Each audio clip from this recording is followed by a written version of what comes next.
स्वामी अचिंत्यानंद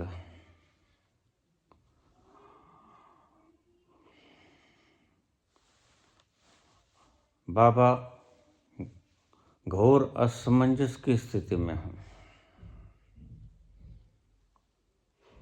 जाना है हमने ऊपर सहस्रार में, और आप विधि बताते हो नीचे जाने के, भीतर जाने के। बहुत बड़ी दुविधा खड़ी होती है आपकी बातों से।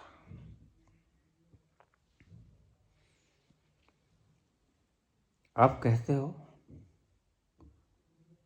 कि अपने भीतर उतरो,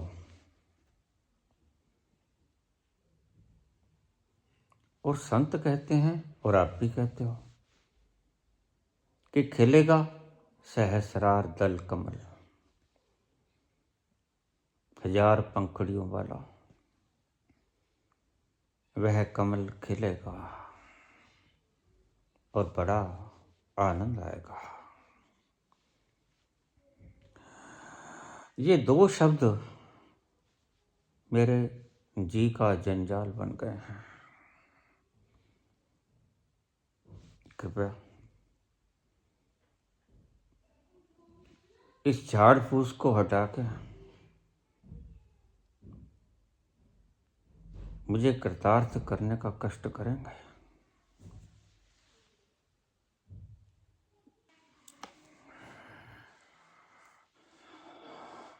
स्वामी जी, आपने मेरी बात को लगता है कि ठीक से नहीं सुना, आधा सुन लिया होगा, शेष रह गया होगा। बिल्कुल मैं ये कहता हूँ कि अपने भीतर उतरो। भीतर ही है वो घट घट का वासी जिसे कहा गया है, और फिर जाना है ऊपर सहस्रार में।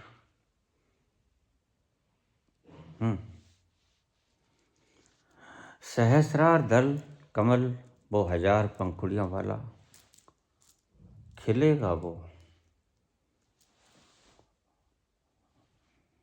और बड़ा आनंद आएगा। उसी की तलाश है हमें।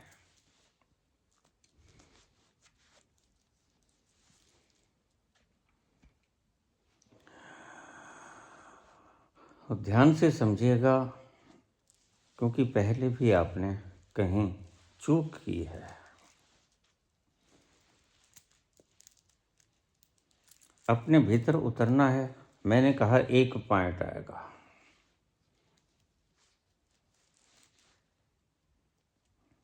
Juncture point.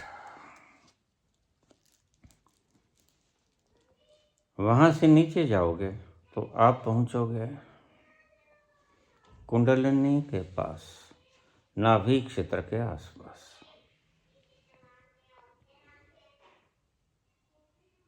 और नाभि क्षेत्र के आसपास कुंडलिनी जब खुलेगी, सारी शक्ति वहीं पे निहित है। प्रकृति ने इस चक्र का महत्व बड़ा विराट बनाया है। बच्चा होता है तो इसी चक्र से, नाभि से जुड़ा होता है। 9 महीने का पोषण नाभि से ही पाता है।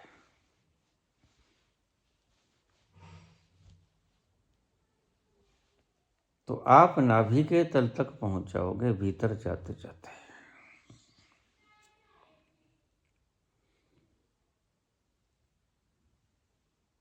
वहां से एक रास्ता जाता है मेरुदंड के भीतर से होता हुआ। ये जो 3 नाड़ियां मैंने बताई, इड़ा, पिंगला, सुषुम्ना, उसके भीतर से यह शक्ति का प्रवाह, कुंडलिनी एक एटॉमिक पावर हाउस की तरह है। भरा पड़ा है वहाँ। समस्त ब्रह्मांड से हम जुड़े हैं। इस पॉइंट से हम ब्रह्मांड से नहीं जुड़े हैं, ध्यान रखना।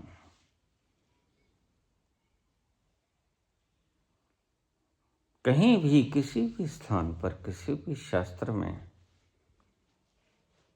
आपको ब्रह्मांड से जुड़ा हुआ कोई पॉइंट नहीं पाएगा जो आपको परमात्मा से जोड़ता हो।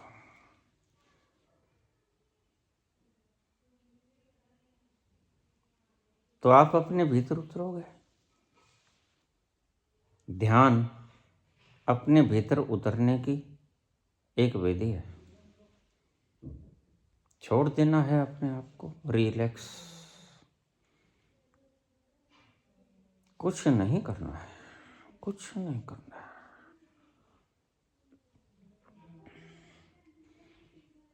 कुछ नहीं करोगे तो भीतर खिसकोगे, धीरे धीरे धीरे धीरे भीतर खिसकोगे। संग संग लेता चलूं सारी बातों को। तो जैसे मैंने कहा कि एक टब के भीतर जब हम बाल्टी भरने के लिए गिराते हैं, तो उस भरे हुए टब में जब हम बाल्टी डुबोते हैं तो उस बाल्टी का जितना वॉल्यूम डेंसिटी होती है उस हिसाब से पानी बाहर आ जाता है।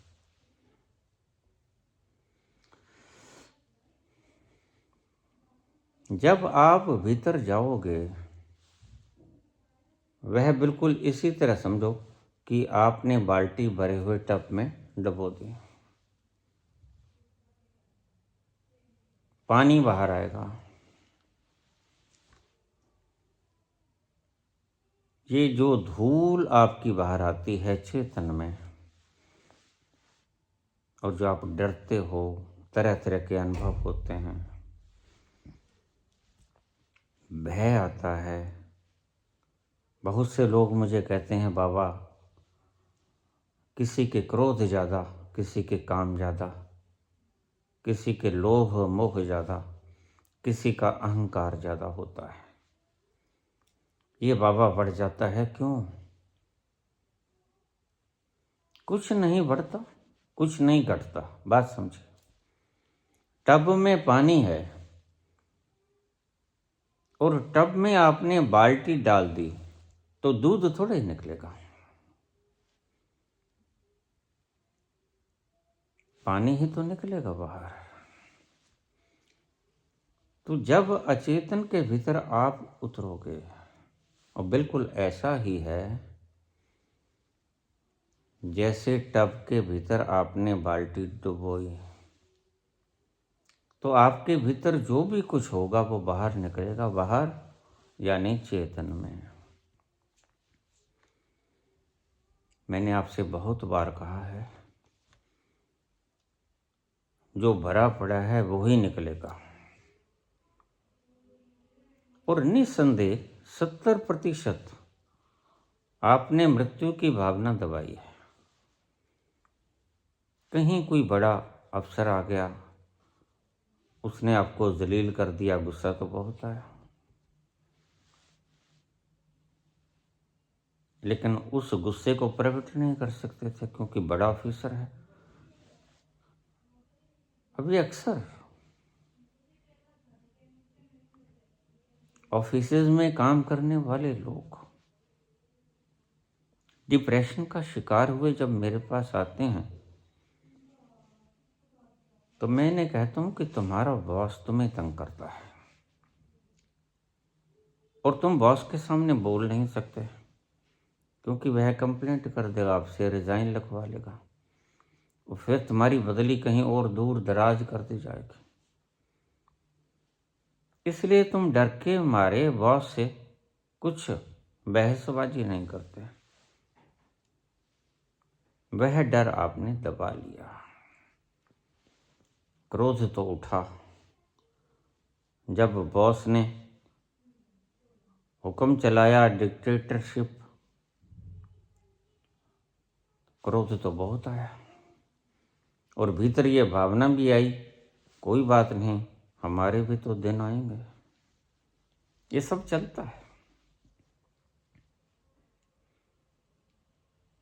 तो आपने वो भय, वह मृत्यु का भय है, अगर सामने बोला तो ये सुख साधन सुविधाएं छीन लेगा,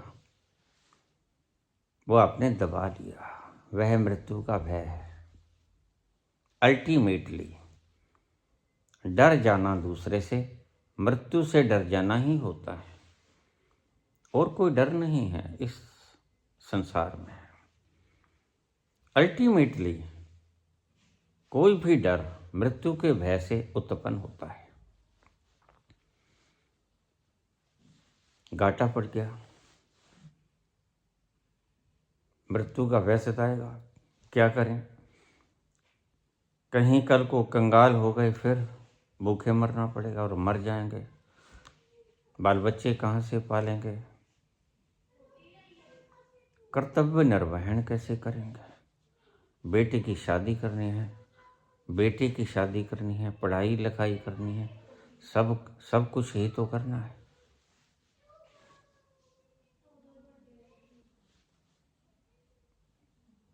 तो डर हर जगह पर, बेस के अंदर मृत्यु का डर है, और वो आप दबा लेते हो, बोल नहीं सकते। हमारी पंजाबी में एक कहावत है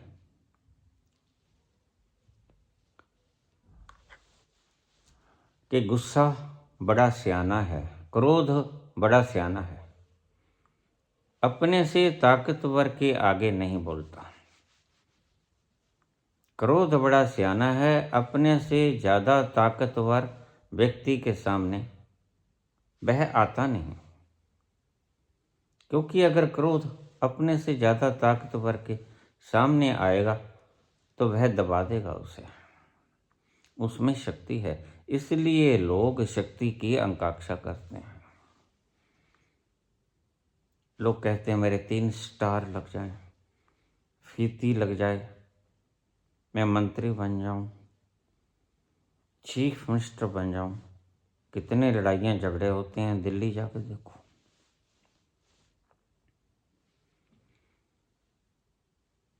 गृह मंत्री बन जाऊं, प्राइम मिनिस्टर बन जाऊं। ये शक्ति अपने हाथ में क्यों लेना चाहते हैं? यह क्रोधी व्यक्ति होते हैं,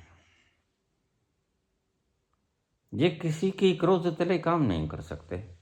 दूसरे शब्दों में कहूं तो ये अहंकारी व्यक्ति होते हैं, ये बर्दाश्त नहीं कर सकते कि मेरे ऊपर कोई रोब जलाए, इसलिए मर जाना पसंद करेंगे, कुर्सी को हाथ डाले रहेंगे, कुर्सी ना छूट जाए कहीं।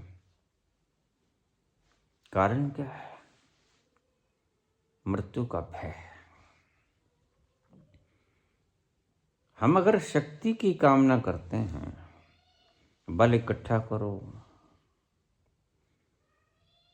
धन इकट्ठा करो, वक्त पे काम आएगा, तर्क अच्छे हैं, खोपड़ी में फिट बैठते हैं, इसलिए तो दौड़ते हैं लोग। ये जो आचार्यगण कहते हैं शक्ति एकत्रित करो, और गीता और उपनिषद जैसे महाशांति से भरे हुए ग्रंथों को भी ही शक्ति लेने का ढंग बना देते हैं। बात तो बाकमाल है ना। कबीर जैसे लोगों को ढाल देते हैं शक्ति कमाने में। हुनर है, क्योंकि कंपटीशन लड़े हैं, जीते हैं, अधिकारी बने हैं, फिर लोभ ने घेर लिया। अगर आईएएस बन सकते हैं तो सीएम पीएम क्यों नहीं बन सकते? उधर संभावना ज़्यादा है। इसलिए मैं आपसे बता दूं, ये आईएएस के लोग, ये सर लोग, ये रास्ता कोई भी टेढ़ा मेढ़ा चुन लें, आखिर में इनकी निगाहें राजनीतिक गद्दी में होंगी। देख लेना, आज जो बच्चों को पढ़ा रहे हैं उनका अंतिम उद्देश्य गद्दी है। मेरी इस बात को आप लिख लेना। मैं रहूं ना रहूं, लेकिन मेरी इन बातों को आप सत्य होता पाओगे।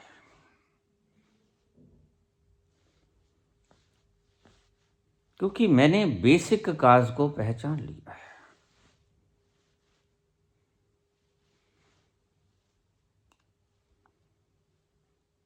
To collect the power is ignorance. शक्ति को एकत्रित करना अज्ञान है, और ये ज्ञान का दावा करने वाले लोग शक्ति को एकत्रित करने का आपको ढंग भी बताते हैं, आपको उपदेश भी करते हैं, बुद्धि को जच जाती है। आप पाओगे इन लोगों के अनुयायी जितने होते हैं, संतों के उतने अनुयायी नहीं होते। कारण आपको बात जचती है, बात तो ठीक है, आप भी जानते हैं कि मैं शरीर हूं। ज्ञान व्यान इनको भी नहीं हुआ कि मैं शरीर नहीं हूं, ऐसा कुछ नहीं हुआ। न तो इन्होंने कभी साधना की, आईएएस किया है, कब साधना करेंगे? इनका टाइम टेबल देखना, 8 घंटे पढ़ाई, 2 घंटा एक्सरसाइज, 2 घंटा खाने पीने का, इतना घंटा सोने का, इतना नहाने धोने का। आप अपने भीतर कब उतरे? इनका टाइम टेबल देखना। लेकिन अगर कोई व्यक्ति सहसा अध्यात्म का प्रवचन करना शुरू कर दे, तो या तो वो अध्यात्म का रंग रूप बिगाड़ेगा, परिभाषा बदलेगा, या वो झूठ बोलेगा। कुछ लोग सच्चे भी रह जाते हैं और आध्यात्म की परिभाषा को भी नष्ट भ्रष्ट कर देते हैं। ये आचार्य जैसे लोग होते हैं। इनके इर्द गिर्द भारी संख्या में आप लोग पाओगे। वो सर हों या आचार्य हों, ये होते आईएएस ही हैं। आपको सीधी सीधी बात बताता हूं, ये चाहे कुर्सी छोड़ के आए हों, चाहे अभी अध्यापन कार्य कर रहे हों, तुम देख लेना इनकी निगाहें सीएम पीएम की कुर्सी पे। आज नहीं कल ये राजनीति में प्रवेश करेंगे, ये कोई ना कोई कबाड़ा खिलाएंगे और राजनीति में कोई ना कोई पदवी लेंगे। अब तुम्हें गुमराह करेंगे। यू आर फॉलोअर्स, और फॉलोअर्स का अर्थ ये होता है कि तुम कम से कम इनकी वोट तो हो।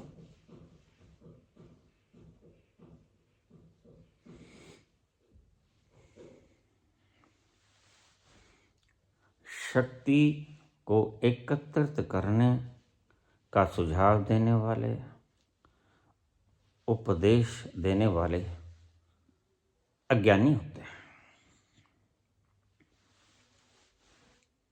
और यही लोग जो मूढ़ प्रकृति के होते हैं,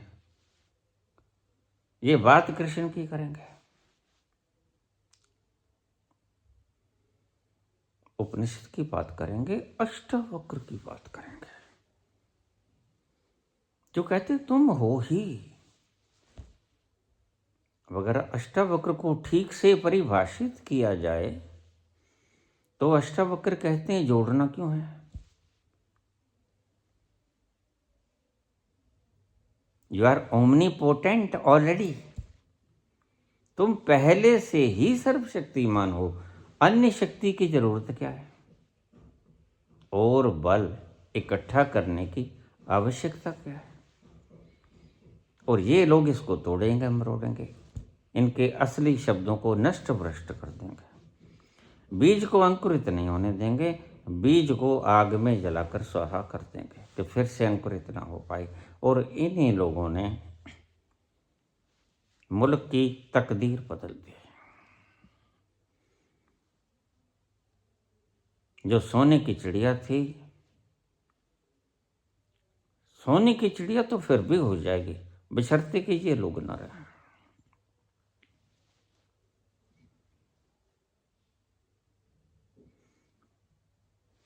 मेरी बातें शायद तुम्हें जचें ना, मोस्ट प्रोबेबली नहीं जचेंगी, मैं जानता हूं, क्योंकि तुम्हारी भी वासनाओं के विपरीत पड़ती हैं। तुम भी चाहते हो जोड़ना, कितना ही पतंजलि चिल्लाएं, कितना ही बुद्ध छोड़ के चले जाएं वो जो जोड़ा हुआ है उसके पिता ने, कितना ही महावीर चले जाएं छोड़ के, उनके जीवन से तुम कोई सबक नहीं सीखोगे। तुम तो बुद्ध की भी, ये तो लोग अगर व्याख्या करेंगे तो बुद्ध की व्याख्या भी कहीं ना कहीं शब्दों को तोड़ मरोड़ कर बल को एकत्रित करने में ले जाएंगे। कर नहीं सके अब तक, लेकिन कोई पता नहीं इन सर लोगों का कब कहाँ क्या मोड़ ले लें, कोई पता नहीं होता। मैं नहीं कहता कि राजनीति में जाना बुरा होता है, कोई तो राजनीति को संभालेगा। बेईमान लोगों से ज़्यादा, अनपढ़ लोगों से ज़्यादा बढ़िया ये लोग संभालेंगे, ये निश्चित है। लेकिन मैं ये भी नहीं चाहता कि ये उल्टे हाथ से घी को निकालें, सीधा सीधा आएं, लेकिन वो संभव नहीं है। फिर इनके शिष्य कैसे बनेंगे? ये जो करोड़ों की संख्या में शिष्य हैं, ये कैसे बनेंगे? यही तो इनका आधार बनेंगे राजनीति में लाने का।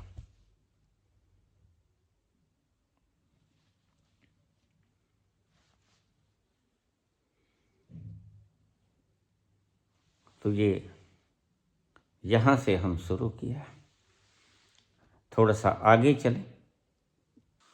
अचिंत्यानंद जी ने पूछा, जाना है ऊपर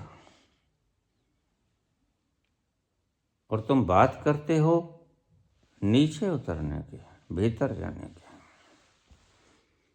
ये बाबा, दिमाग में बड़ा कोलाहल है, शोर शराबा है, अंतर्द्वंद दिखाई पड़ता है, कहीं कोई तालमेल दिखाई नहीं पड़ता। प्रश्न तो मेरे पास बहुत ऐसे आते हैं, लेकिन लल्लू पंजू, लेकिन मैं उन फिर लोगों को हाइड कर देता हूँ। बाबा ये दोगली बातें हो गई, भाई भाषा में तो दोगली बातें होंगी। भाषा खुद क्षुद्र है, इसलिए भाषा में हम जो बोलेंगे उसके उलट भी आपको लगेगा। तो भाषा से समझने की चेष्टा मत करना। सबसे पहले मैं आपको हाथ जोड़कर कहता हूं, ही कैनॉट बी एक्सप्लेन। मैं असमर्थ हूं ऐसा नहीं है, सभी असमर्थ हैं। यही आइंस्टीन ने कहा था। वह ऐसा नहीं है, he is not only unknown but also unknowable. वह अज्ञात ही नहीं है, अज्ञेय भी है। अज्ञेय का अर्थ क्या होता है? बहुत गहरे में लोगे आप तो उसका मतलब कभी नहीं जाना जा सकेगा। तो छोड़ दो इन बेवकूफियों को, जाना नहीं जा सकेगा। तुम संसार की इन्वेंशंस करो, तुम ये इन्वेंशन करो कि इस धातु में एटम है, एटम को तोड़ेंगे, इलेक्ट्रॉन प्रोटॉन न्यूट्रॉन निकलेगा, बस यहीं तक सीमित रहो। और उसके भीतर से हमने एटम से काम कैसे लेना है, एटॉमिक पावर प्लांट कैसे बनाने हैं, कैसे चलानी है बसें, रेलगाड़ियाँ, जहाज। ये इन्वेंशंस हैं, इनसे काम लो। प्रकृति का उत्पत्ति स्थल क्या है ये देखने के बजाय अपनी शक्ति लगाओ इसके प्रयोग में, इसका सदुपयोग क्या है। और जिन्होंने सदुपयोग करने के तरीके ढूंढे वो उपकार कर गए मानवता के ऊपर। और अगर तुमने ये देखना है कि ये कहाँ से ओरिजिनेट हुआ तो फिर इन्वेंशन काम नहीं आएगा, फिर तो इन्वेंशन लेसनेस, फिर तो आपको अपने भीतर जाना पड़ेगा सब कुछ छोड़ छाड़ के। तो पूछा आपने, मैं दुविधा में हूं। दुविधा बिल्कुल ठीक है, तुम्हारी प्रश्न समझ में आ गया।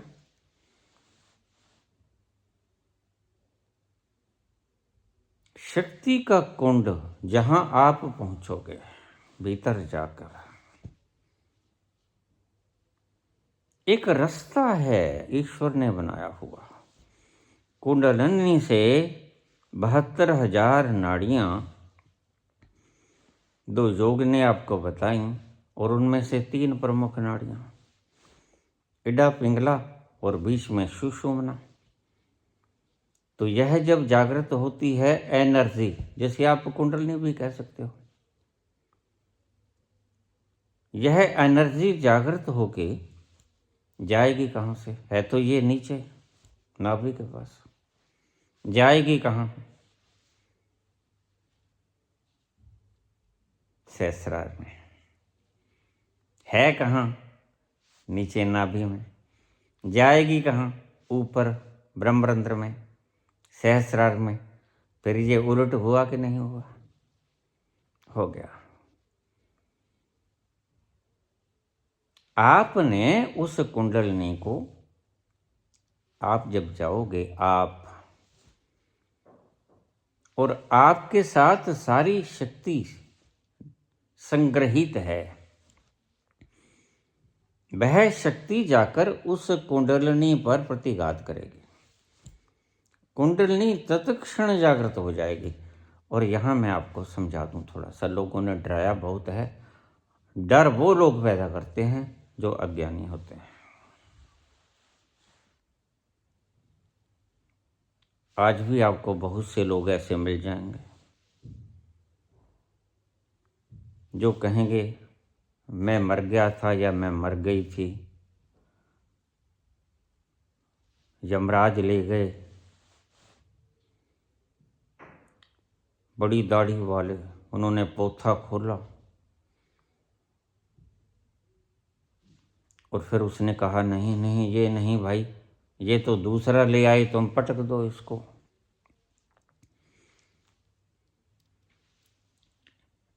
इतनी वृहद गलती ईश्वर के विधान में ना हो सकती है ना होती है। अभी भी हम ईशा से ज्यादा पुरानी बातों में, मान्यताओं में उलझे हुए हैं।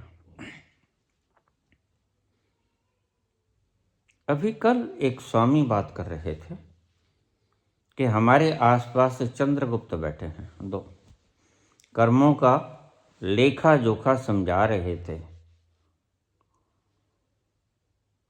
तो मैं समझ गया कि ईसा पूर्व की बात कर रहे हैं, क्योंकि पढ़े लिखे तो है नहीं, पढ़े लिखे भी नहीं है, ज्ञानी भी नहीं है। ज्ञानी होते तो भी कुछ इनके पल्ले होता। और फिर ये चित्रगुप्त हमारे पाप और पुण्य का हिसाब लिखते हैं। भाई ये 2 बोझे क्यों लाद रखे हैं भगवान ने हम पे, सारी उम्र हम इनको ढोते हैं। पुण्य है पाप है, सभी लिखते हैं। फिर लेके जाते हैं यमराज, और इन्होंने साथ के साथ उदाहरण भी दिए गए कि जैसे वकील होता है, जज होता है,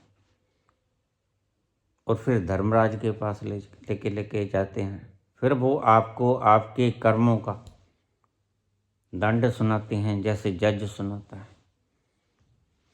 और फिर क्या कहते हैं आगे, बड़ी कमाल की बात हो गई। फिर ये कहते हैं कि श्री हरि, जैसे राष्ट्रपति माफ कर सकता है, वैसे श्री हरि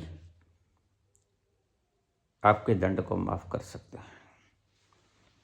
बात एक तरफ पर ठीक है, लेकिन मैं बात इनकी अज्ञानता की करता हूं। ये बात तो बिल्कुल ठीक है, बिला शक, लेकिन है बिल्कुल ऐसा जैसे 6 साल के बच्चे ने गीता कंठस्थ कर लिया। इसकी साइंटिफिक और ओरिजिनल व्याख्या देने के लिए दम चाहिए। किसका? अनुभव का। अनुभव के दम के बिना प्राचीन किताबों को पढ़ के ऐसे ऐसे सिद्धांत रख देना मूर्ख बनाने वाली बातें हैं। अब ये उलझ जाएंगे सुनने वाले, लाखों लाखों करोड़ों करोड़ों लोग होते हैं, मूर्खों के कुछ ज्यादा ही होते हैं।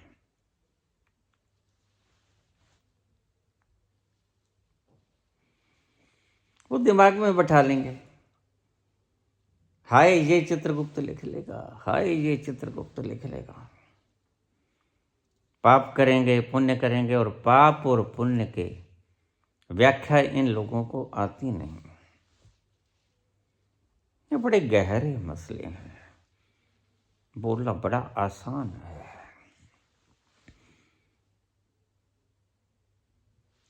लेकिन सस्ती लोकप्रियता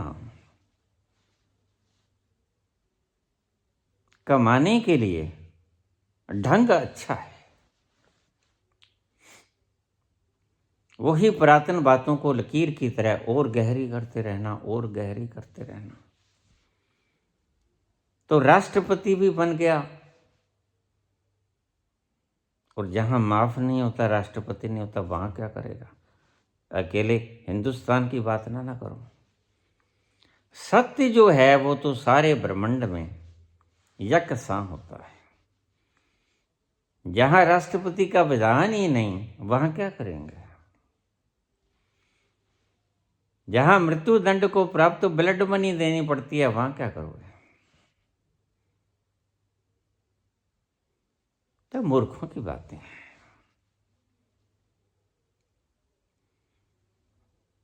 आप नीचे उतरोगे, नीचे उतरोगे, आप कहाँ जाओगे ये तो आप जानते ही हो। सभी शास्त्रों में उनका बहुत बहुत धन्यवादी हूं मैं कि हमारे काम में उन्होंने एक रचनात्मक दिशा दी। उन्होंने कम से कम आपको ये तो समझा दिया कि एक शक्ति का स्रोत कुंडलिनी हमारी नाभि के आसपास है, और वहां से 3 नाड़ियां प्रमुख और कुल 72,000 नाड़ियां मेरुदंड पीछे से, ये रीढ़ की हड्डी जिसे कहते हैं, इसके भीतर से जाती हैं। बीच में होती है सुषुम्ना, और आसपास होती है इडा पिंगला।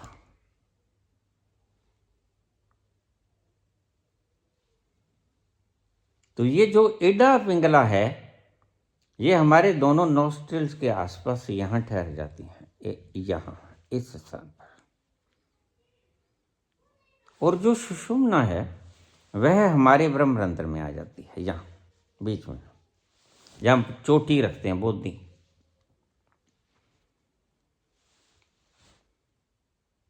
ये आती हैं मेरुदंड में से, पीछे से, नीचे से आती हैं, ऊपर जाती हैं। बस यही विधान मैंने आपको बताया। शक्ति जाएगी, नीचे से उठेगी, सहस्रार में जाएगी, ऊपर जाएगी और वह 1000 पंखुड़ियों वाला कमल खिलेगा। 1000 पंखुड़ियां तो कहीं हैं, कोई गिनी नहीं किसी ने, अनंत पंखुड़ियां हैं। इसका एक और भी मतलब था, वो भी सत्य है जिसकी मैं अक्सर बात करता हूं। नाभि के आसपास आपका काम ऊर्जा का क्षेत्र भी है, जिसे मूलाधार चक्र कहते हैं। अगर आप किसी तरह उस काम ऊर्जा को बचाकर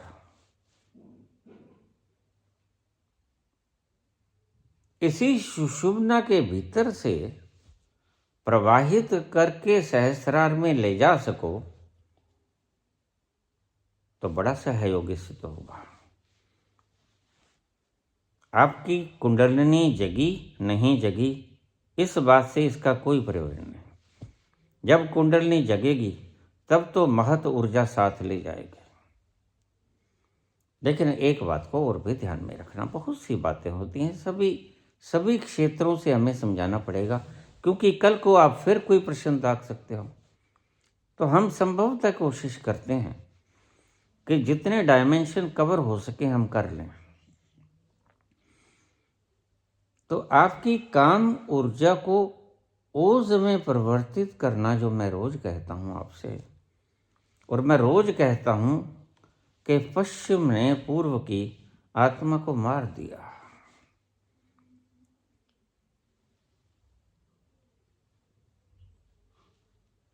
भोग की थ्योरी देखे, भोगो जितना चाहे भोगो, कुछ नहीं होगा, आनंद लो, लुत्फ लो, यह चारवाक की थ्योरी है। इस कर्म विधान को अगर देखा जाए तो चारवाक इंकार करते हैं। चारवाक कहते हैं ऋणम कृत्वा कृतम पिबेत, भस्म भूतस्य देहस्य पुनरागमनम कुतः।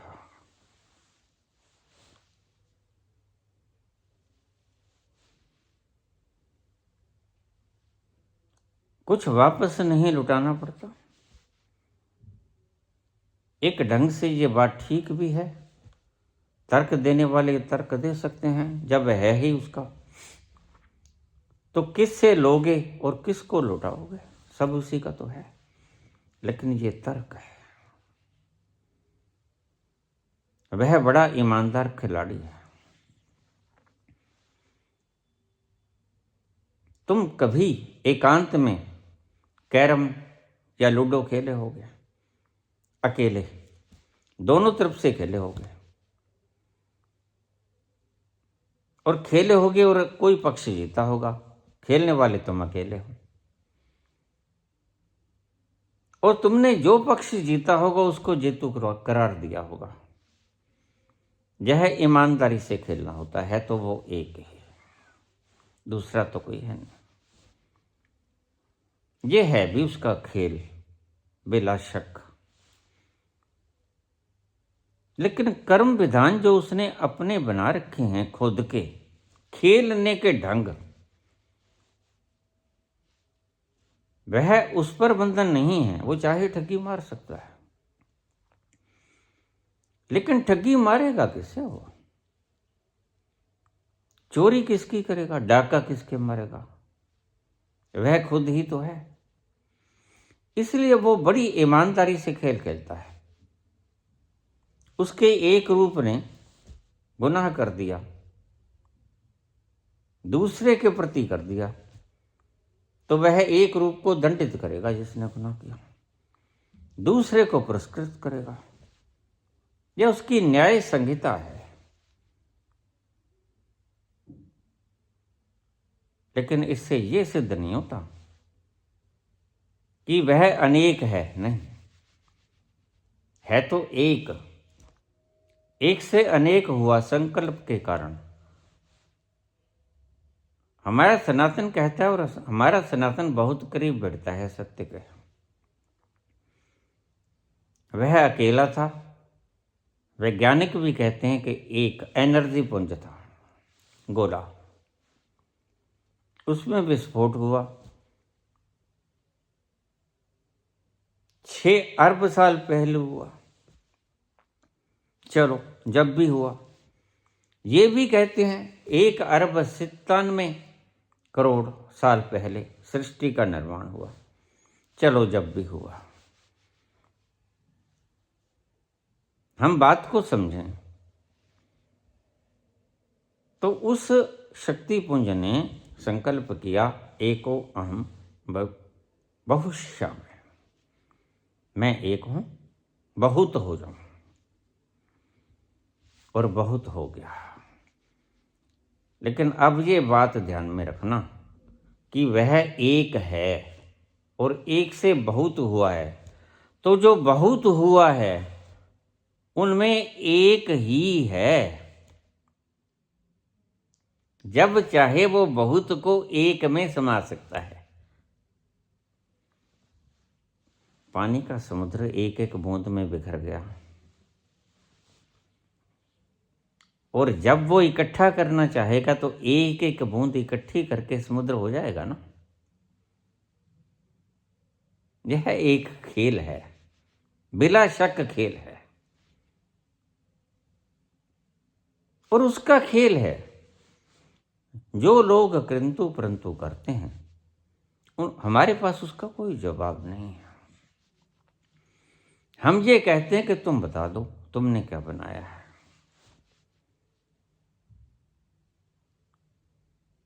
और हम इतना कह सकते हैं, हम उन्हें जानते तो नहीं, लेकिन उसे पहचानते जरूर हैं। अब इस बात पर आप चौंकना मत। पहली बात तो we can say with full authenticity, पूरी प्रामाणिकता के साथ हम कह सकते हैं कि वह है। पहली बात, हम अंधे हुए हुए ये नहीं कहते कि वह नहीं है। और यहीं से सबसे अहम बात शुरू हो जाती है। मैंने एक पिछले प्रवचन में कहा था, पूछा था किसी ने कि मैं परमात्मा से क्या मांगूं, तो मैंने उसे कहा था कि परमात्मा से एक चीज मांग लो। हम तो भजन तो बहुत बनाते हैं, प्रभु पूछ तुमसे मैं क्या चाहता हूं, मैं तुमसे तुझे मांगना चाहता हूं। तो भजन है।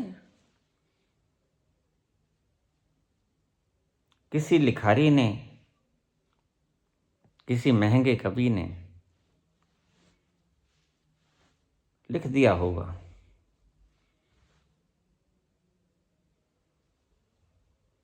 तो आप प्रभु से क्या मांगो। मैंने कहा उनसे मांगो कि तेरे ऊपर, तेरे अस्तित्व पे अखंड आस्था बना दे, टूटे ना। और वो अखंड आस्था बनेगी कैसे? दर्शन के बिना अखंड आस्था होती नहीं। तो नानक बड़े समझदार हैं। नानक कहते हैं कि जब देखोगे तब ही आपको यकीन आएगा, उससे पहले आप मान सकते हो, क्योंकि सत्य को मानना गलत नहीं होता। अनार होता है, मान सकते हो। पानी होता है, मान सकते हो।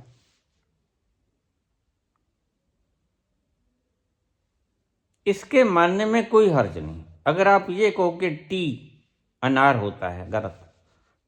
टी वाटर होता है, गलत।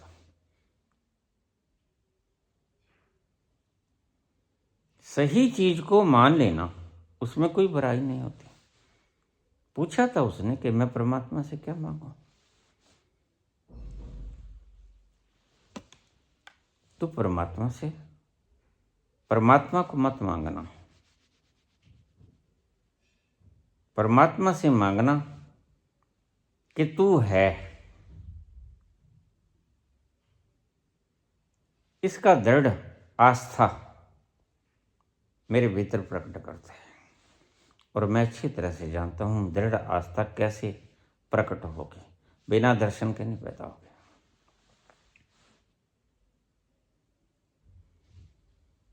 दर्शन के बाद ही आस्था, सही आस्था, दृढ़ आस्था, अखंड आस्था, न टूटने वाली न भंग होने वाली आस्था मिला करती है। कहते थोड़ा सा दार्शनिक विषय है, थोड़ा सा धीरे चलो,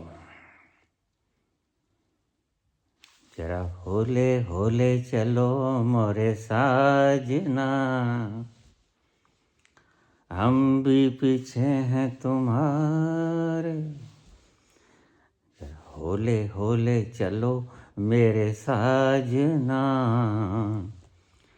हम भी पीछे हैं तुम्हारे। कोई बात नहीं, धीरे चल पड़ते हैं। तो हम अपने भीतर उतरेंगे। और दूसरी बात पूछ रहे हैं, सूक्ष्म से पूछ रहे हैं कि कुंडलनी से जो उठेगा प्रवाह, और यह जो स्पर्म से या काम शक्ति से जो उठेगा प्रवाह, शक्ति का ओज में परिवर्तित हो गए,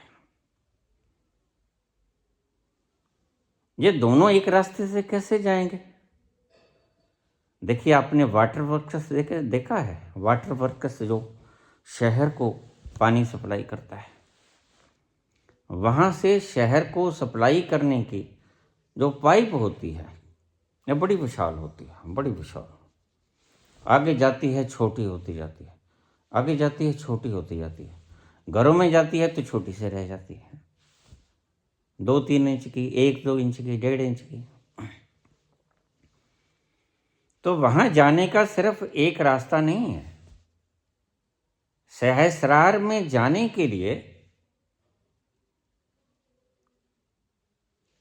इस ओज का कुंडलनी के पास से चले जाना, थोड़ी मात्रा में रास्ता तो वही है, मार्ग है।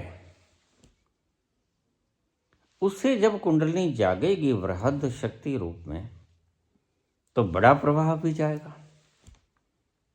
तो प्रवाह तो बड़ा है वहां, लेकिन आपकी जो ओज की शक्ति है वो थोड़ी है, कम है।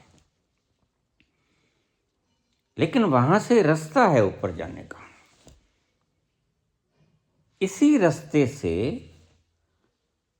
तुम्हारी काम शक्ति ओज बनकर ब्रह्मरंध्र में, सहस्रार में जाएगी। क्योंकि मूलाधार के पास ही कुंडलनी है, वहीं शक्ति है आपके, काम ऊर्जा। और उसको ओज में परिवर्तित करके ऊपर जाना बड़ा आसान है, सुगम है, पास ही तो पड़ी है वो। और जब आप भीतर जाओगे, आप जब टच करोगे उसको, कुंडलनी को टकराओगे, उसके साथ इंटरमिंगल्ड होगे, कुंडलनी जागृत हो गए। ये सही मेथड है कुंडलनी को जगाने का। डर बड़े फैलाए जाते हैं। जैसे अब ये ब्राह्मण कहते हैं, पाप करोगे नरक भोगोगे, नरक में जाओगे, गलाओगे, पकोड़े तले जाएंगे। लेकिन इनका कोई साइंटिफिक जवाब नहीं दे पाते हो। जब हम जला ही देते हैं शरीर को जहाँ, तो सूक्ष्म उसके भीतर ही होता है, वो जलता क्यों नहीं, उसके पकोड़े क्यों नहीं बनते? जब शरीर मर जाता है, ठहर जाता है, सारा हार्ट, ब्रेन सब ठहर जाता है, तो सूक्ष्म उसके भीतर ही होता है। 3 घंटे तक शरीर छोड़ता नहीं वो। इस बात को ध्यान में रखना। 3 घंटे तक सूक्ष्म स्थूल को छोड़ता नहीं। क्यों? क्योंकि वह सर्जरी की प्रक्रिया में इतना सा ही वक्त लगता है कम से कम। वह सारा जैसे जैसे जोड़ा था आज से 150 साल पहले, वह सारी तारों को काटना, सारे कनेक्शन को काटना, अपना सारा थैला गठड़ी भर के लेके जाना, तो सब समेटना है ना यहां से।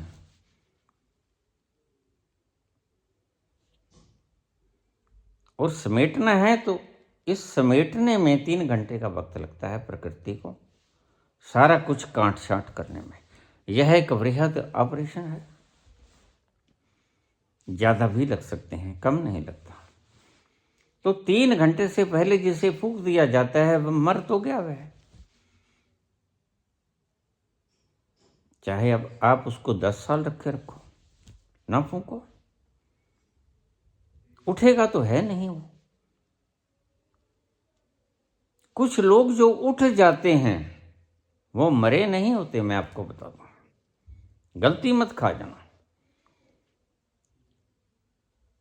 ठीक से डॉक्टर उसको डिक्लेयर कर तो देता है, लेकिन ठीक से डॉक्टर भी नहीं जानता डिक्लेयर करने वाला, तभी तो वो उठ बैठते हैं।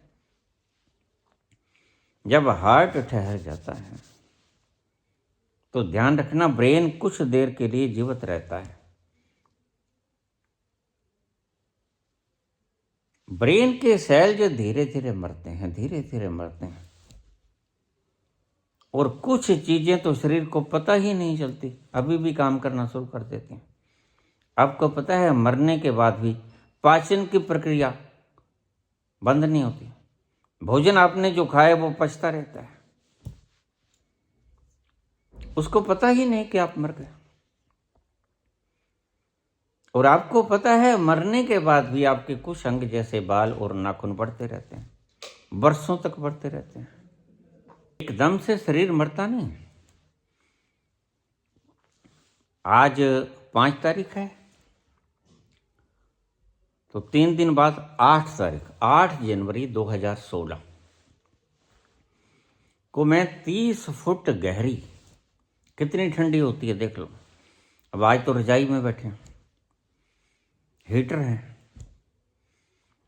लेकिन नहर में गिर गया और पानी बड़ा ठंडा था। उस दिन कमाल की शीतलहर चल रही थी। कुदरतन ऐसा था कि उस दिन पारा भी बड़ा डाउन था, ठंडी बड़ी थी। मैं गिर गया, कमजोर था क्योंकि रोटी नहीं खाता था, कुछ भी नहीं, बस यही दूध चल रहा है। यह 16 की बात है, आज 25 हो गया। तो न खाने से कमजोरी, चला फिरा नहीं जाता ज़्यादा, थोड़ा सा चला फिरा जाता है। गाड़ी में बैठ के चला गया, और वहां जब नहर के किनारे पहुंचा, बैलेंस आउट हो गया और गिर गया। 9.5 मिनट तक मैं उस पानी में रहा, ठंडे पानी में। हार्ट बीट रुक गई, सब रुक गया, सारा कुछ पानी भर गया भीतर, बाल दिखने बंद हो गए। और वो कोई पहचान होती है जमींदार लोगों को कि बुलबुले निकलने बंद हो जाते हैं, तो इसका अर्थ ही है कि भीतर श्वास नहीं है, बस सब पानी भर गया, अब ये व्यक्ति जीवित नहीं है। तो वहां से गुजरते हुए किसी जमींदार ने कहा, किसान ने, कि इसको निकाल लो। रोहित था, एक मेरा और शिष्य था, एक मेरा बेटा था कुणाल, ये तीनों थे। लेकिन निकाल तो ये पहले ही लेते, इनके पास कोई रस्सी नहीं थी और तैरना इन्हें आता नहीं था। तो छलांग लगाने का अर्थ होता है स्वयं की अनुभूति, स्वयं की आहुति। तैरना आता नहीं, पास खड़े हुए एक पुलिस वाले को कहा कि पगड़ी दे दो भाई, बाबा जी को निकाल लेंगे हम। लेकिन उसने कहा नहीं, ये मेरी इज्जत है, पगड़ी नहीं मैं दूंगा। कुछ लोगों को अपनी इज्जत किसी की जान से भी प्यारी होती है, और कुछ लोगों को अपना जीवन किसी धर्म से भी ज़्यादा प्यारा नहीं होता। गुरु तेग बहादुर जैसे लोग पगड़ी छोड़ सिर को ही कटा देते हैं धर्म के लिए। और शर्म की बात है कि जिस तेग बहादुर ने हिंदू धर्म की रक्षा के लिए सिर दे दिया, और सिर के ऊपर लगी हुई पगड़ी आज ये पुलिस विभाग में कर्मचारी इससे बच्चे मांग रहे हैं कि पगड़ी दे दे। ये कहता नहीं, ये पगड़ी हमारी इज्जत है। किसी की जान जा रही है, जाए, पगड़ी नहीं उतारूंगा। उसी के शिष्य हैं जिसने शीश दिया, ये पगड़ी देने को तैयार नहीं। और होती किस लिए पगड़ी? अगर तुम्हारी पगड़ी से किसी का जीवन बच जाए, आपत्ति नहीं होनी चाहिए थी। ये बात अलग थी कि मैंने कोई पुकार नहीं की, बचाने का गुहार नहीं लगाया, कोई डर भय भीतर नहीं था, वो कब का खत्म हो गया।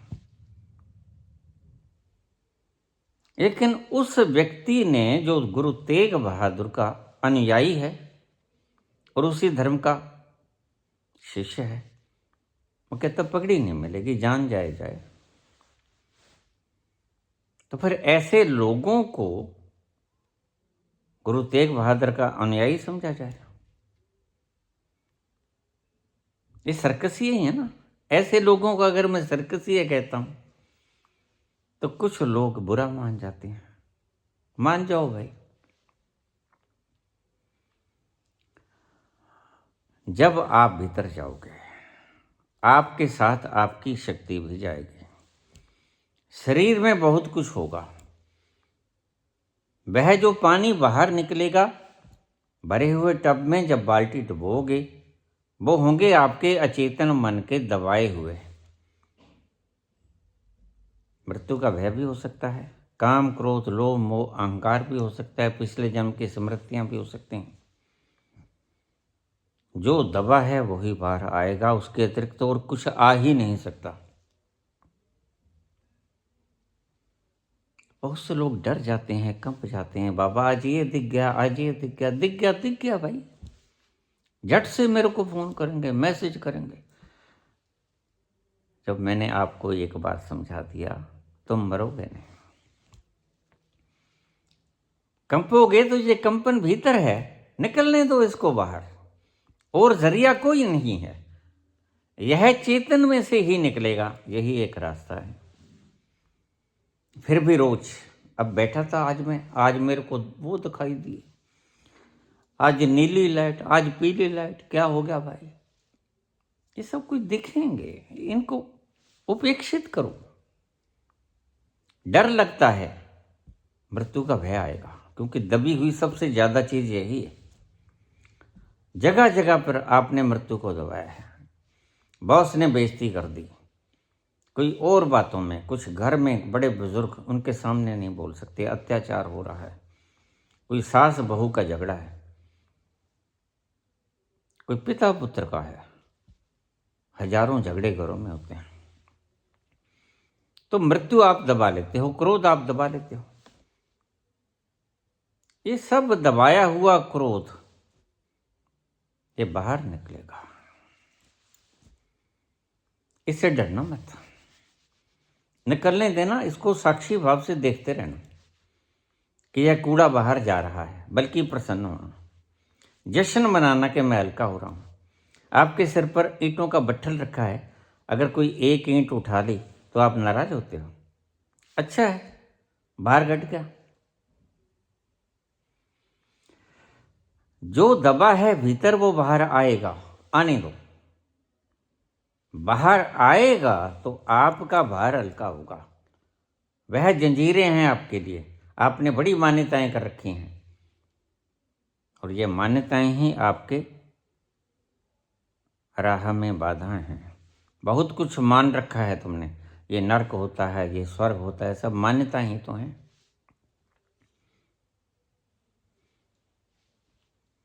तो ये जो कहते हैं कि जब कुंडलिनी जगेगी फट जाएगा शरीर, ऐसा होगा, वो होगा, ये होगा, कुछ नहीं होगा।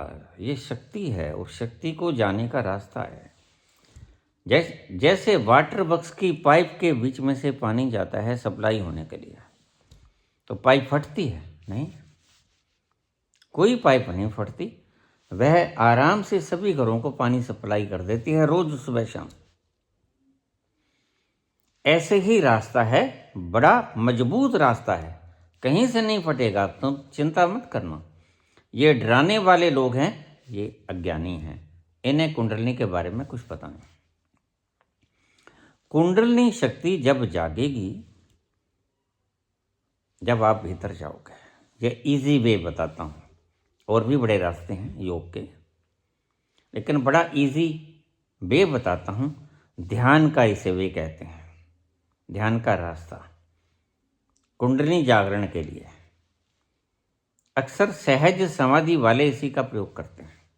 जो कबीर ने कहा, सहज समाधि बली रे संतो, सहज समाधि बली। तो जब आप भीतर जाओगे, बिल्कुल आखिरी पड़ाव पे पहुंचोगे, तो जंक्शन पॉइंट पर रुक मत जाना। वहां मैंने आपको बताया बड़ी दिशाएं हैं, जंक्शन के ऊपर दिशाएं होती हैं। अब जंक्शन के ऊपर कोई रेलवे कहीं जाती है, कोई कहीं जाती, कोई कहीं जाती, बड़ी दूर दूर से निकलते हैं रास्ते। ऐसे ही वहाँ से निकलते हैं, हजारों रास्ते निकलते हैं। लेकिन आप किसी चीज़ का लोभ ना खाना, क्योंकि संसार में आपने लोभ खाया था। संसार में जो इच्छा थी तुम्हारी, संसार में वो मिला नहीं, वह यहाँ मिल जाएगा, सिर्फ मात्र सोचने से। इसे कल्प वृक्ष कहते हैं। बस कल्पना करो और वह प्रकट हो जाएगा, आपको रास्ता मिल जाएगा, आप उधर निकल जाओ। लेकिन आपने इधर उधर कहीं नहीं ख्याल करना है। सभी चीजों को उपेक्षित करके, तिरस्कृत नहीं, उपेक्षित, न्यूट्रल, आपने भीतर उतरते जाना है। जंक्शन पॉइंट को किसी तरह क्रॉस कर लो। या मैं कोई फिलोसफिकल आपको बात नहीं समझा रहा हूं, यह एक्सपेरिमेंटल है, यह प्रयोग करने वाली है, यह प्रयोग है। तो इस पर किसी प्रकार की एक्सप्लेनेशन की जरूरत नहीं है, बस यही है। क्यों है, क्या है, ये मत पूछना आप। तो आप वहां से किसी तरह दामन बचा के निकल जाना, नीचे नीचे नीचे। पॉइंट आएगा वही जिसकी बात बहुत शास्त्रों में की है, और आपके तो रट गई है ये बात।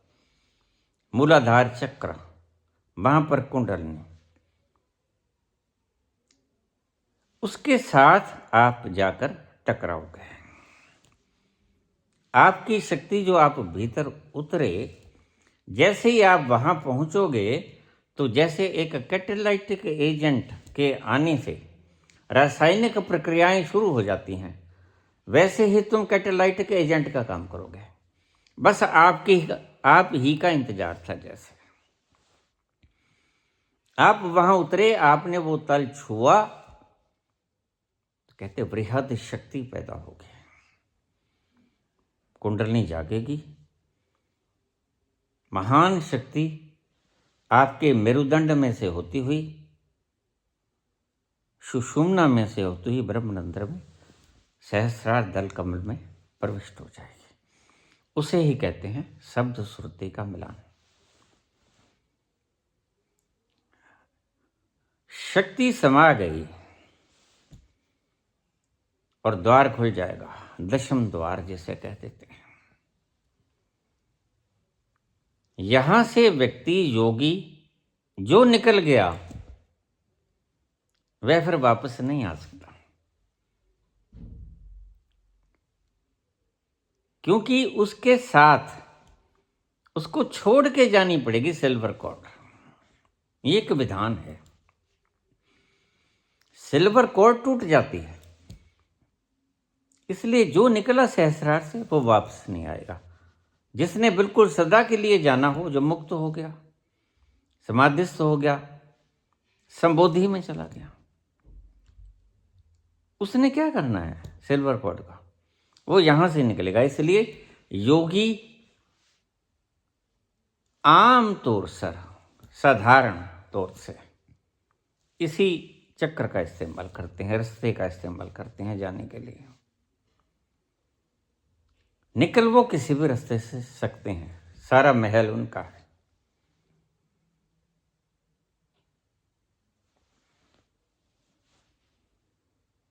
लेकिन जो नाभि चक्र से निकलेगा वह जब भी चाहे वापस आ जाएगा। एक छोटा सा प्रश्न यहां और ले लूं।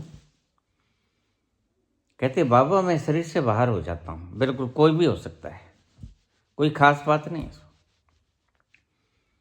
शरीर से बाहर आप हो सकते हो, स्वप्न में भी कई बार आप शरीर से बाहर हो जाते हो, सच में भी हो जाते हो, कल्पना में भी हो जाते हो। क्योंकि शरीर से बाहर आप हो सकते हो, क्योंकि शरीर तुम हो नहीं, शरीर में हो तुम। तो जो घर के भीतर बैठा है वो घर से बाहर कभी भी हो सकता है, कौन रोकेगा उसे? है मालिक है। तो पूछा है कि मैं शरीर से बाहर हो जाता हूं लेकिन संकल्प नहीं लेता कहीं जाने का, कहीं जाता नहीं मैं, तो मुझे डर लगता है कि मैं कहीं चला ना जाऊं। तो अगर चले जाओगे, तुम कहीं चले जाओगे, फर्ज करो, तो मैंने वो जो विधान बताया नेगेटिव पॉजिटिव ऊर्जा को, वो इसीलिए बताया था। दोनों अंगूठों को अगर आदमी गया है तो स्त्री छू ले, अगर स्त्री गई है तो पुरुष छू ले, वह वापस आ जाएगा। और तुम ये कहते हो कि मैं कहीं दूसरे ग्रह पे नहीं जाता, और आप कहते हो कि संकल्प की आवश्यकता पड़ती है। हाँ, दूसरे ग्रह पे जाने के लिए संकल्प की आवश्यकता पड़ती है। आप अगर शरीर से बाहर हो, वहां आप संकल्प करो कि मैं किसी ग्रह के ऊपर जाना चाहता हूं, एनी अदर प्लेनेट, तो आप किसी ग्रह पे पहुंच जाओगे। आप विशेष किसी ग्रह की बात करते हो, जूदोन, सपार, ऐसे ऐसे कुछ नाम है, क्षमा करना इनसे आप वाकिफ नहीं हो, नाम भी नए होंगे। एक विशाल ग्रह बड़ा जो धरती से 10 गुना बड़ा है। मैं अक्सर सबसे मेरा प्रिय ग्रह वो है। और कर बोल रहे थे एक स्वामी जी, आचार्य जी, तो लोग तो ब्रह्मांडों से पार हो जाते हैं। भाई आपने खंगाल लिया, ब्रह्मांड होते नहीं क्या? ऐसे बात करते हैं ये लोग जिसका एक जर्रे की भी इनको सू नहीं है। बात ब्रह्मांड की करते हैं, एक्सप्लेनेशन तो इनसे कुछ भी करवा लो। तो मैं बड़ा चकित हुआ, और चकित भी हुआ, और साथ में इनकी अज्ञानता पर भी थोड़ी समझ ज्यादा आई है। वाकई ही अज्ञानी है, नहीं गए हुए। और अगर ये कहते हैं कि नहीं होती एनलाइटनमेंट, तो बिल्कुल ठीक है। यहां जीकर क्या खरोगे, खाक जियोगे। आपके तो जीने का मकसद है बड़ा सा एक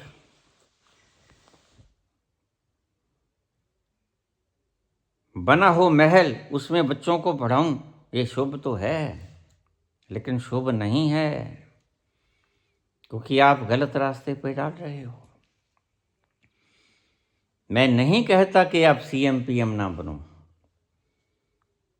अब इंडस्ट्रीज मत चलाओ, आप ये ना करो, आप वो ना करो, बिल्कुल करो। लेकिन जिस कंपटीशन से जीत कर आप आईएएस बने,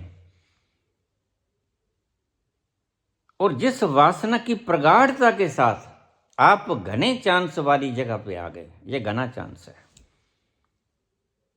अध्यात्म में आना बड़ा चांस है। तो या तो आप पैर पुजवाने लगोगे, एक वक्त ऐसा आएगा,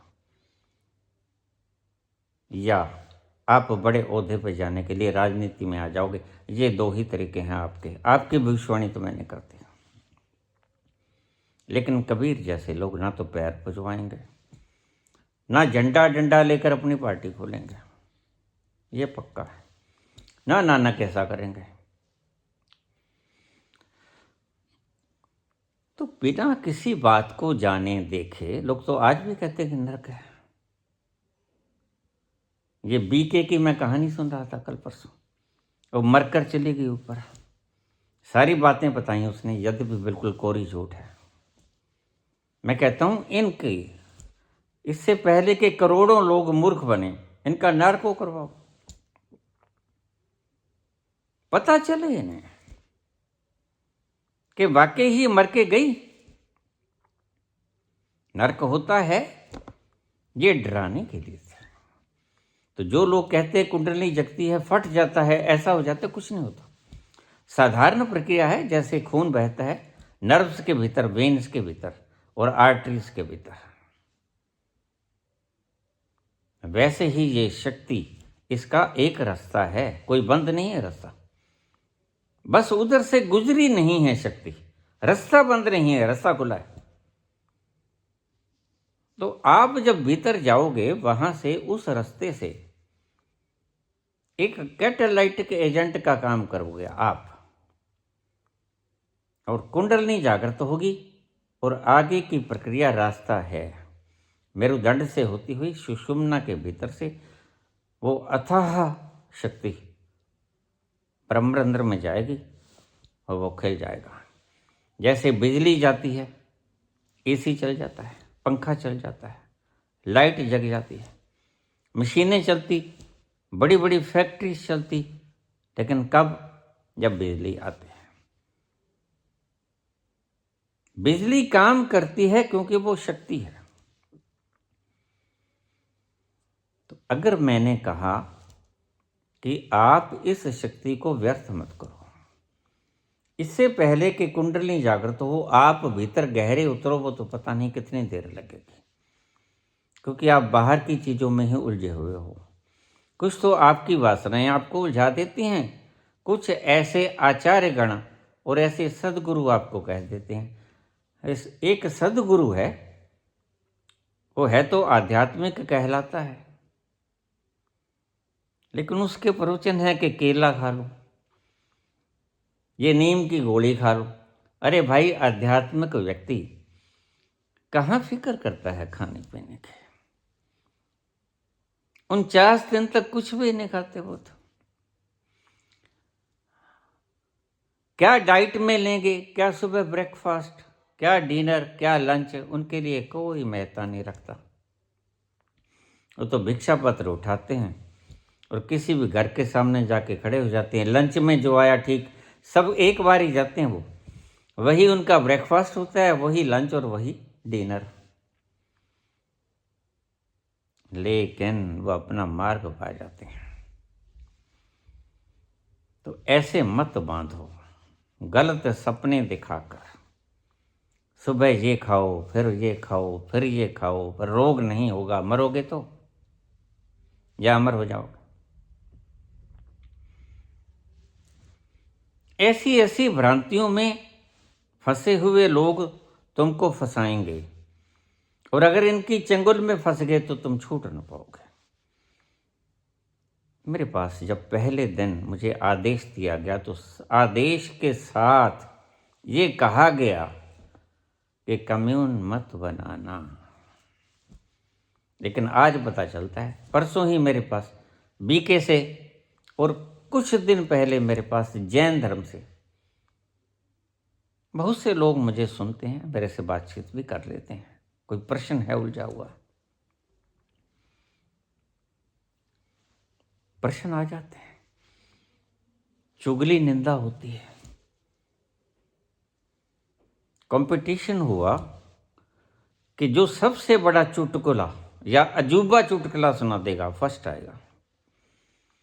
तो सब बच्चों ने अपने अपने चुटकुले सुनाए।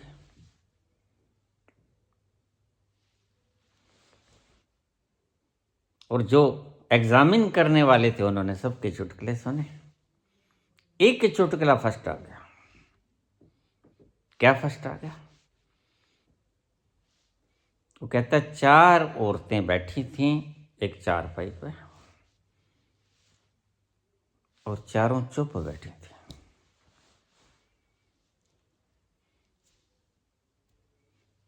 सबसे बड़ा अजूबा, सरप्राइज ऑफ द वर्ल्ड,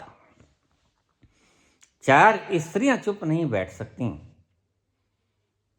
तो ये बीके वाले कैसे चुप बैठते होंगे?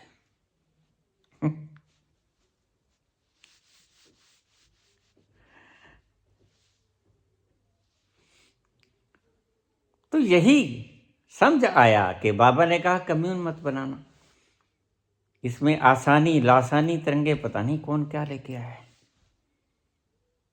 ये भिड़ती रहती हैं आपस में, एक दूसरे का गंध, एक दूसरे के ऊपर, पता लगता नहीं है, दिखती तिरंगे हैं नहीं।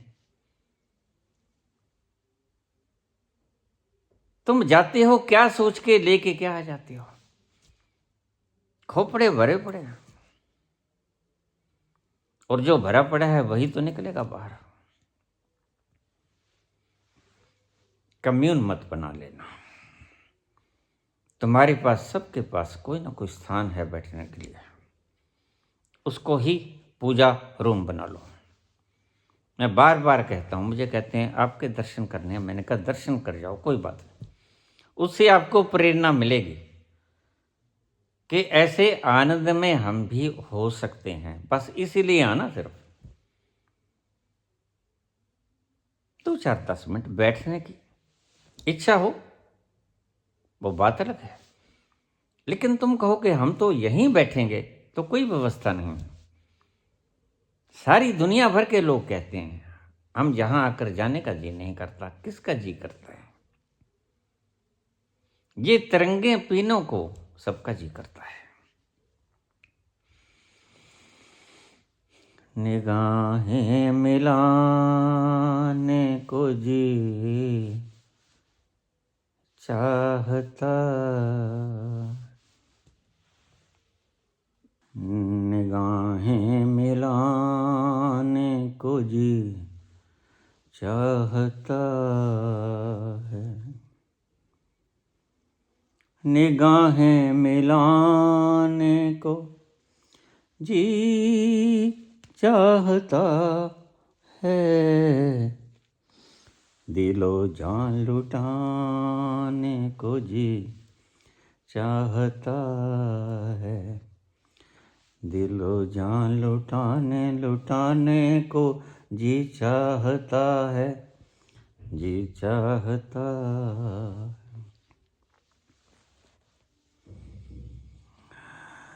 वो तोहमत जिसे, वो तोहमत जिसे इश्क कहती है दुनिया,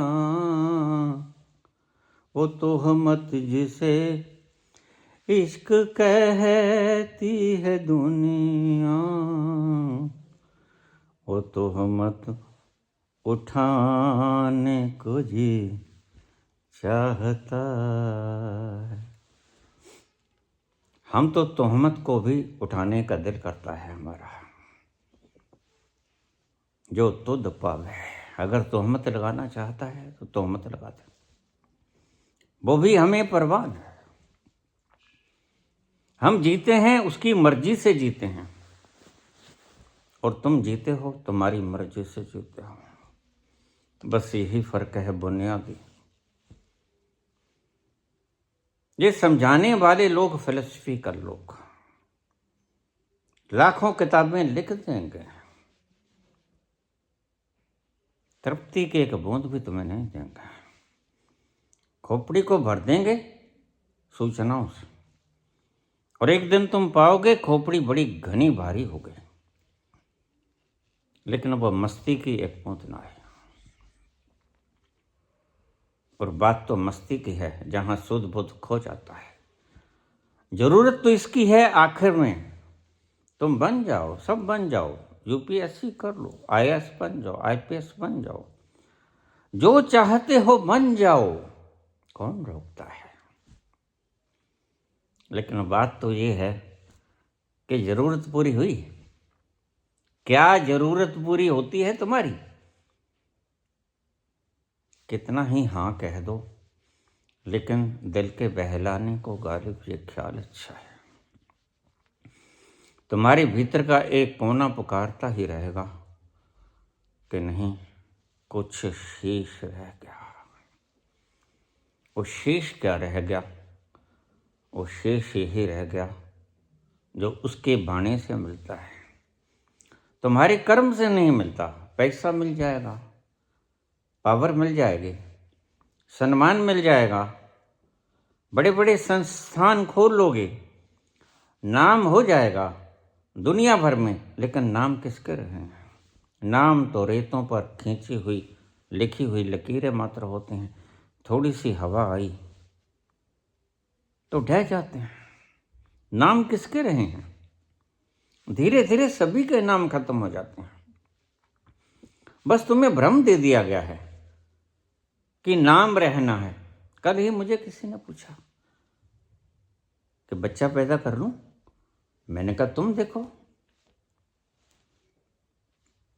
अगर तुम बोझ उठा सकते हो, एक बात तुम्हें मैं बता सकता हूं, वो ये कि बच्चा बोझ होता है। 12 वर्ष के बाद तुम्हारी थोड़ी थोड़ी सहायता करनी शुरू कर देगा। 12 वर्ष कहते हैं ना, कहीं रूढ़ी की भी सुनी जाती है। 12 वर्ष में बच्चा थोड़ा सा तुम्हारी सहायता करना शुरू करेगा, और उसके बाद अगर लायक निकल गया तो, वो भी नालायक निकल गया तो तुम्हारा सिर भी फोड़ सकता है। ध्यान रखना। सभी बातों को मद्देनजर रखते हुए 3 बच्चों की तो बात छोड़ो, वो तो उनसे कह दो आप पैदा कर लो। बच्चा पैदा करो या ना करो, ये तुम्हारी आपसी सहमति है। मैं आपको कोई आदेश नहीं कर सकता, और ध्यान रखना, मैं आपको कोई परामर्श भी नहीं दे सकता। मैं कहता हूं जैसे तुम सुखी होते हो वैसे कर लो। बच्चा होने से सुखी होते हो वैसा कर लो। नहीं होने से दिमाग पे बोझ ना पड़े ऐसा चाहते हो तो ना करो। शादी करो, लिव इन में रह लो, सब तरीके हैं। बहुत से आयाम हैं जिनमें तुम मूर्त रूप दे सकते हो। लेकिन एक बात ध्यान में रखना, जो किसी बुजुर्ग ने कहा था,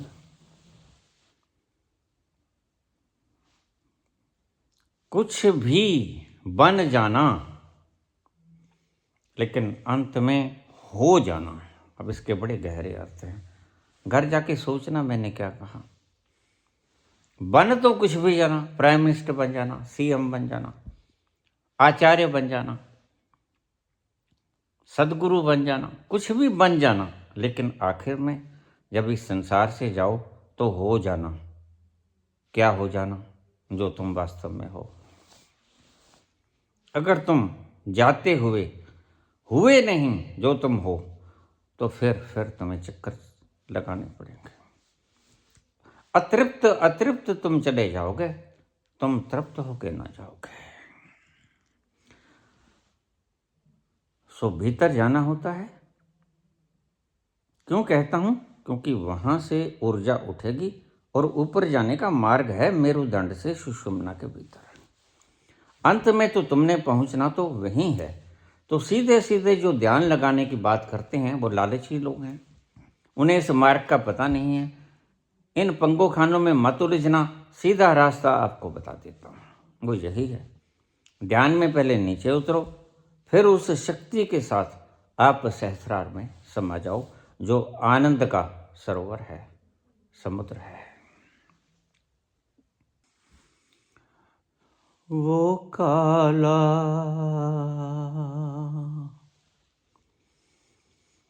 एक बांसुरी वाला, वो काला एक बांसुरी वाला, સુધ વિસરા ગયો મોરી રે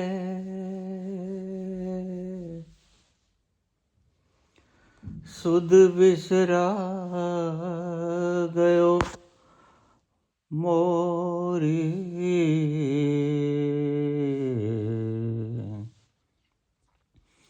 માખન ચોરવો नंद किशोर जो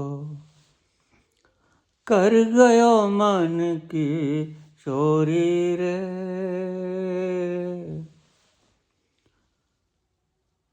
कर गयो मन की चोरी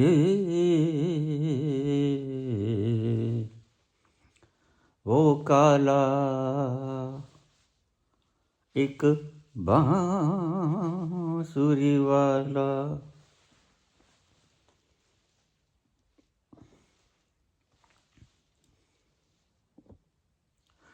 छुप गयो फिर एक तान सुना के कहाँ गयो एक बान चला के कहाँ गयो एक बान चला के छुप गयो फिर एक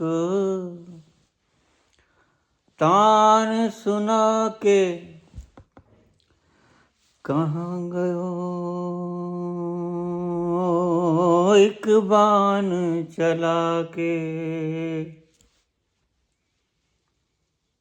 कहाँ गयो एक बान चला के गोकुल ढूंढा मैंने मथुरा ढूंढी गोकुल ढूंढा मैंने मथुरा ढूंढी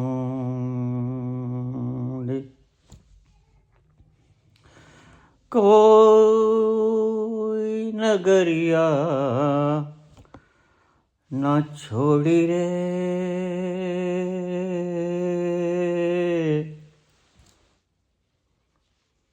सुध विसरा गयो मोरी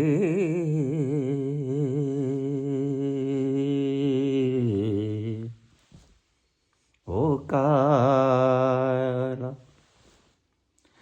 एक बांसुरी वाला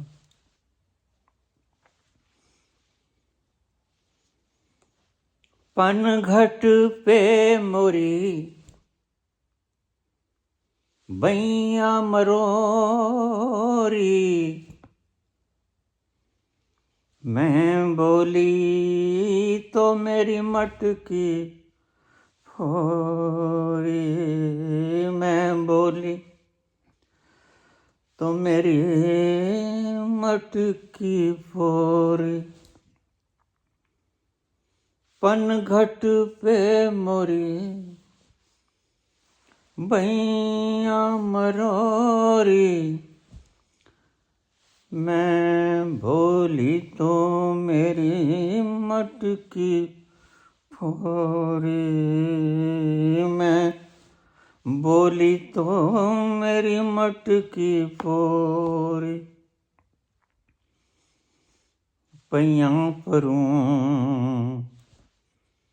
पैया परूं करूं मैं बिनती पर पैया परूं करूं मैं बिनती पर एक न मानी वो मोरी रे सुध विसरा गयो मोरी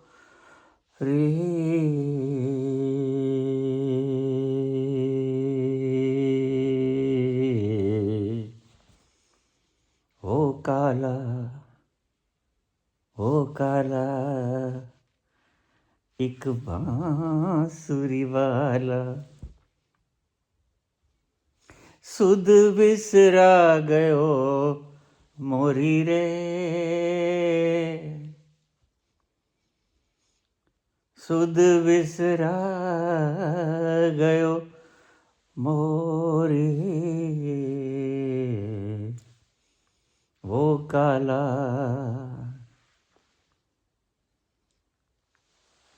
एक बांसुरी वाला।